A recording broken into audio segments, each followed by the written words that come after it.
So everything I want off the motor is pretty much off at this point. I'll take the handle latches off and the up-down switch there just for safekeeping. But for the most part, the main body's pretty much done. The only thing left now is to take the power trim and tilt out and the tilt pin.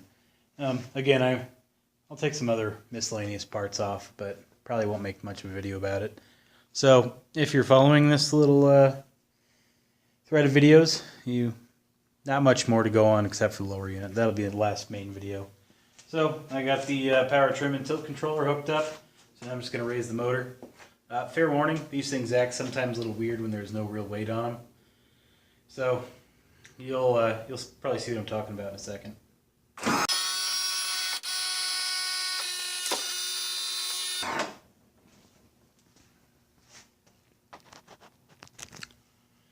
So now what I'm going to do is take that same chain that I had for the power head and use it to hook onto the back lower unit here, just to kind of hold it up while I take this thing out.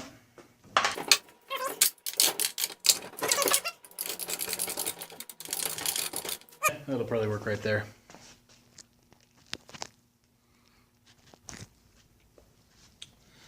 Now I got to pull this pin out. If you've ever worked on a tractor or something, you understand how the hydraulic works, but basically, shaft comes up through there out of the cylinder here.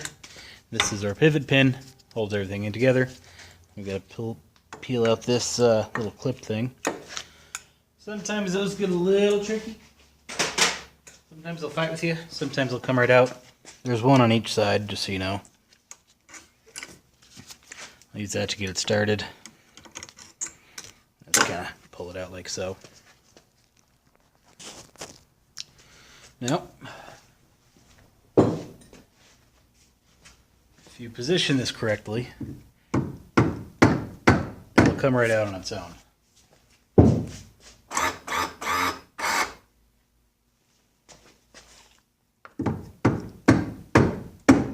can get a punch.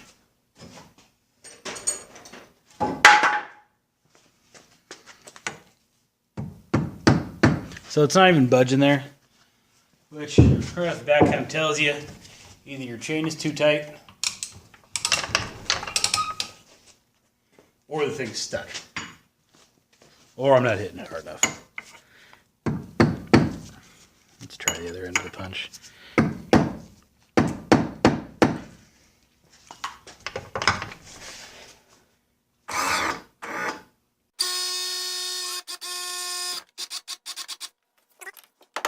Nope. Just give it some PB Blaster.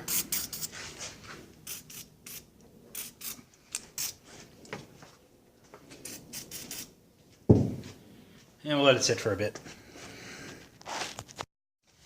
So, kind of decided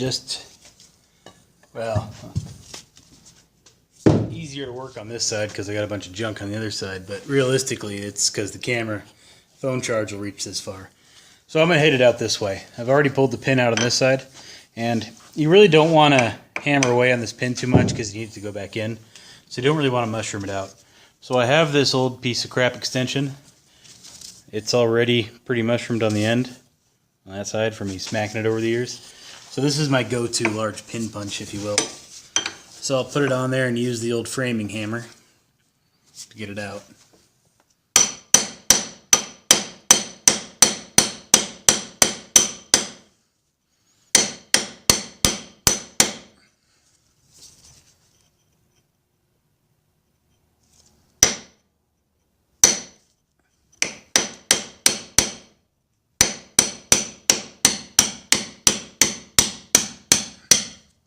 See where my finger is? See where this is? You don't want to have your hand in there in case there's a problem. Keep your hand nice and far away from it.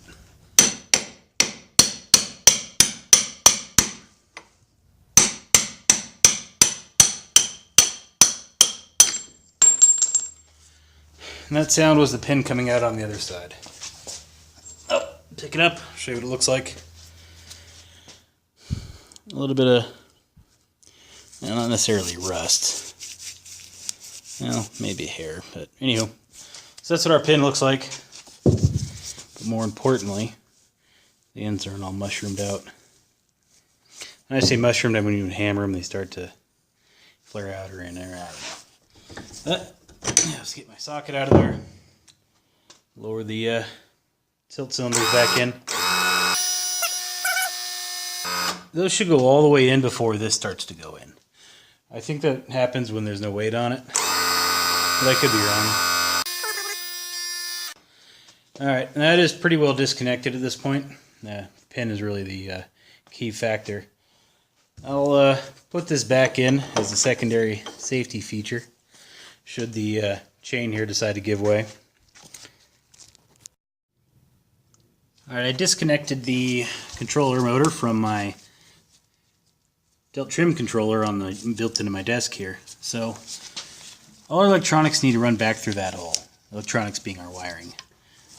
This little plug, it'll fit fine through there once this wire is out, so that's no big deal. The other end is a ring terminal, that'll fit just fine.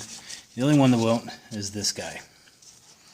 The plug body has to get removed from the terminals in order to get these wires through there without cutting them off. This one fell out of there, but it's supposed to go like that. Can't really tell, but this is the green wire. It goes on top. So, to get that out of there, let me show you the terminal that's out already.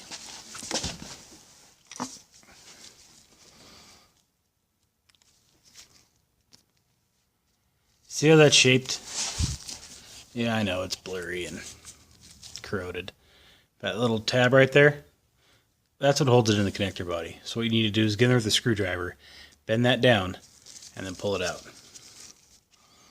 See right there? So, I can't really tell on the camera, but looks like our top there is where our tab is. So all I'm going to do is bend and push that in just a little bit. Now that slides right out. So you can now see what happened. See what I did? Versus one that was already out. So to put it back in, all you would do is get back in there, straighten this back out a hair to match the other side, and put it back in the plug body. Remember, green on top, blue on the bottom. If it wasn't so old and greasy, it'd be pretty easy to see the colors. But that's step one. And now you got to remove the trim tab, which is this guy. Now when I say trim tab, what I actually mean is trim cinder. That goes to the gauge, tells you where it's at. In case you're wondering how to look this up, it's just two wires, a ground and a signal. They just run straight to the back of the gauge. So it's got a little 5/16 screw right here.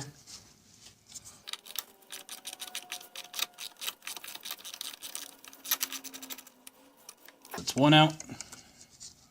You don't really want to lose these screws, so set them off to the side, of course.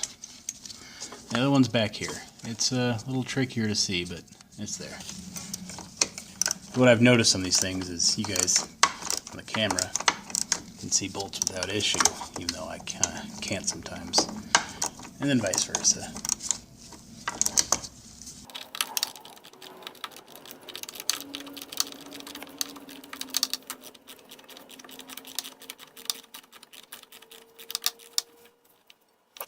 That screws out.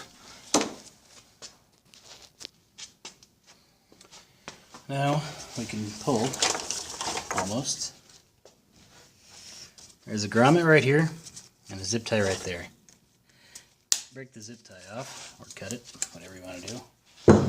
The grommet's going to be a little trickier. That's not going to fit through that hole, and the cord may fight you the whole step of the way.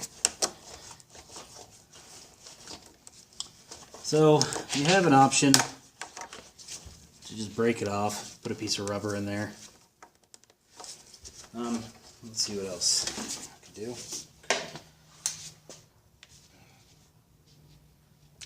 What I could try to do is just pull it all the way through.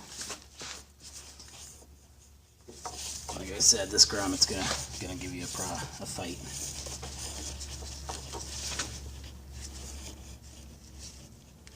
Does it need to be there? No. It just holds it in like so. It's dumb. This shielding is probably plenty. since it's giving me problems and I don't really care about the stupid grommet, I'm going to break this stupid thing off there. Apparently, it's not just snapping like they normally do.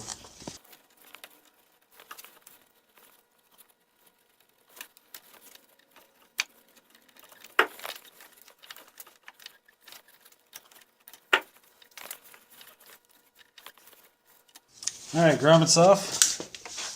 Now, let's break it the rest of the way.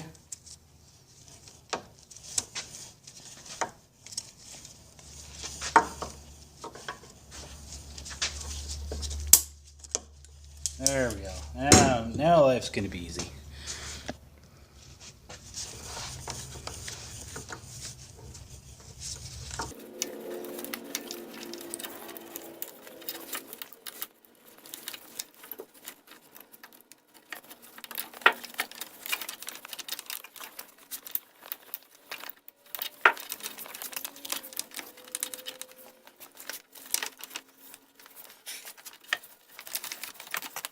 Now, pull the wires through, get the big plug through, finish it off, throwing terminal. So now our wires are all out of there. Now we have 3 9/16 bolt heads on each side. We have one here, and one down here, right near that pin. Since that pin may get in the way of my impact, I'm just going to go ahead and take that out right now. Set it on the ground. Alright, let's get these out of here. A little tight, but it's moving. Same with that one. You do not want to break these. That is not fun. So, I'm going to go inside here. Well, on this side you can see the cracks. I'm going to spray some PB Blaster in on there. Hope that does our trick. On each side. And let it sit for a little while and hope it makes its way in there. Well, they've been sitting for a little while, so let's see what happens.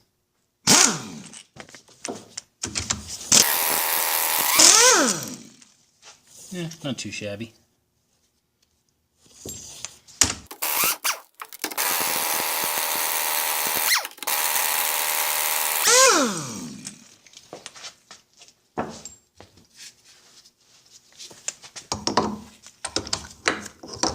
So I'm going to put the hammer here, guide the bolt out.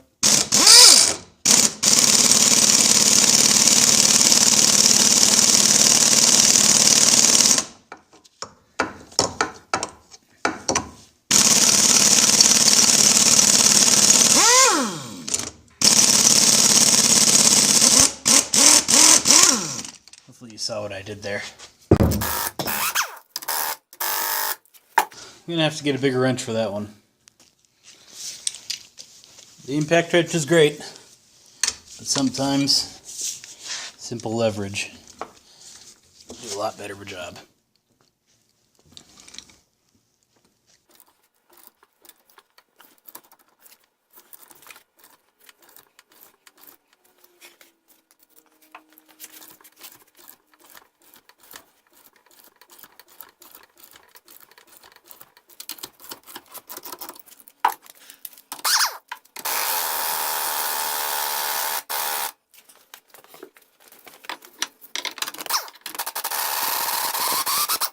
So, what I'll do later is wire wheel all the hardware down, run some taps down those holes to make sure that any corrosion that was going on remedied. Alright, now the fun part. Now, this unit doesn't, well, this engine doesn't have any weird brackets or anything along the side here, so in theory this thing will fall right out. It ain't light. It's a fair warning.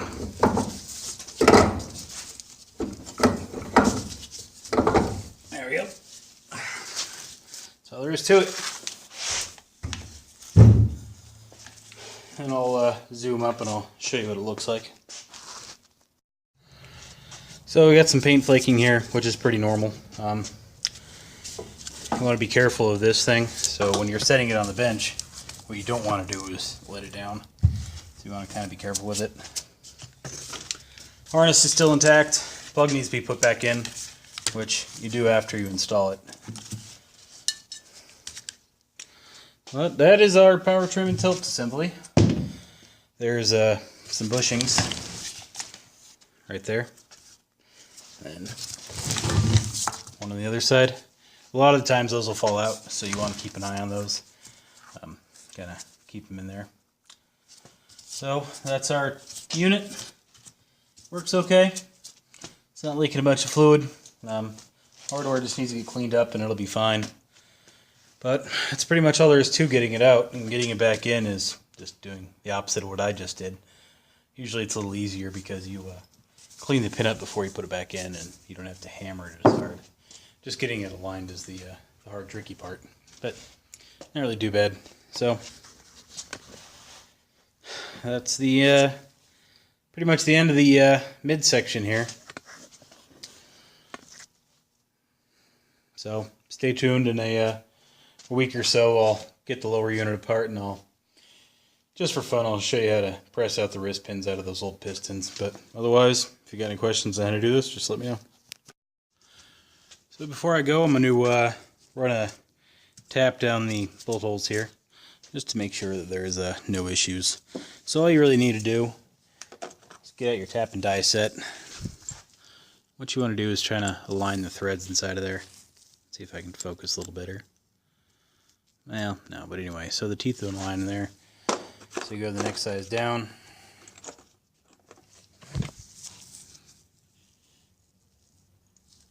And that looks like a pretty good fit right there. Let me see if I can't focus for you.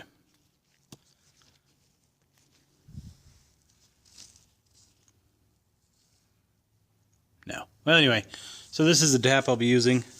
It is a 3/8 by 16, so 3/8 of an inch diameter, 16 teeth per inch, or threads per inch, or whatever. Now, these get a little stiff, that big of a bolt, so I have a set of sockets here. These are tap and die sockets, made to hold the tap so you don't have to sit there with the crappy handles. Pretty easy to use too, you just kind of put them in there and align them. So I'll run a tap. Oh, by the way,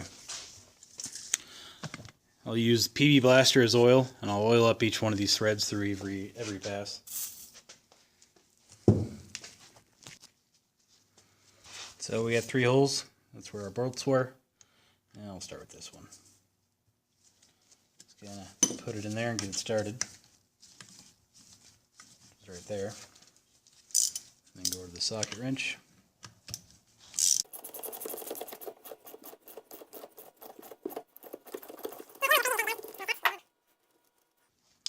So we got some grime out of there. Not that much. I got a toothbrush around here somewhere. So all you do, use an old toothbrush, clean the threads back off, put some more oil on the teeth. Also, you can do is spray some of this into a little bucket, a little paint lid or something, and then just dip the socket in it. So this one was the tricky bolt, so I don't know how this one's going to look, but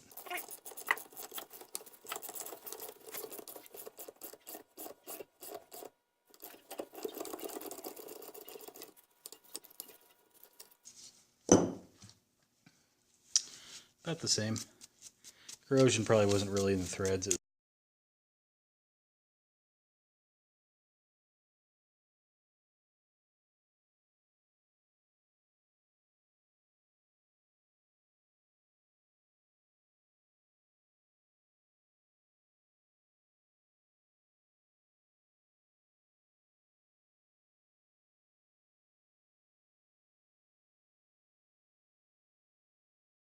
Well, that is all there really is to it. Aside from wire wheeling the bolts, this thing is ready to install.